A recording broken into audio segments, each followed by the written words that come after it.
Kabilang sa matutunog na posibleng maging susunod na Santo Papa si Luis Antonio Cardinal Tagle kapag nagkataon siya ang kauna-unahang Pope mula sa Asia. Nasa frontline balitang yan si Marian Enriquez. Kabilang sa matunog na papabile o posibleng maging susunod na Santo Papa ang kababayan nating si Luis Antonio Cardinal Tagle. Si Cardinal Tagle ang kasalukuyang prefect of the Congregation of the Evangelization of Peoples. Ang kanyang mahalagang ambag sa missionary work at pagpapalaganap ng ebanghelyo sa Asia ang nagluklok sa kanyang mataas na posisyon sa Vatican. Ang 67 years old na Cardinal ang tinaguriang Asian Francis dahil sa pagkakaroon nila ni Pope Francis ng parehong commitment sa social justice. Posibleng siya ang maging unang Santo Papa mula sa Asia. Matunog ding maging Santo Papa si Matteo Maria Zuppi, 69-year-old na Italianong kardinal, naging Archbishop ng Bologna. Italian Bergoglio ang bansag sa kanya. Gaya ng namayapang Santo Papa, tumira rin si Zuppi sa Buenos Aires, Argentina. Street priest ang tawag sa kanya roon dahil sa pagiging malapit niya sa mga mahihirap at migrante.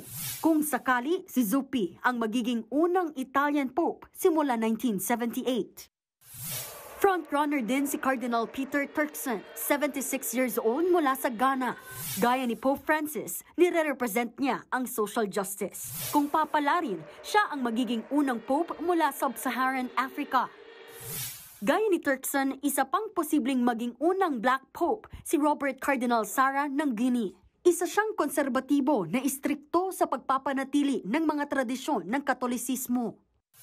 Frontrunner din ng Italianong kardinal na si Pietro Parolin. Siya ang kasalukuyang Secretary of State ng Vatican. Ang kanyang malawak na karanasan sa international relations ang isa sa malakas niyang katangian. Pasok din si French Cardinal Jean-Marc Aveline.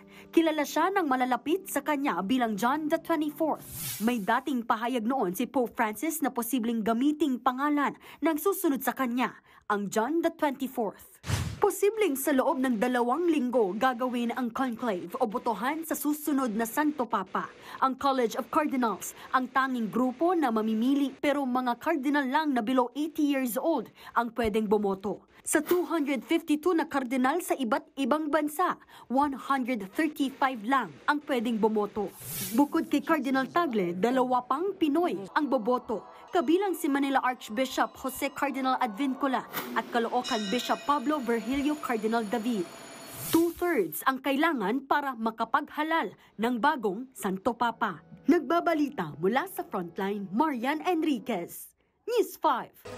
Mga kapatid, Jiggy Manikad po, iba na ang may alam at may pakialam sa panahon ngayon. Para sa konkreto, kumpleto at komprehensibong balitaan sa Frontline, mag-follow at mag-subscribe sa social media pages ng News 5.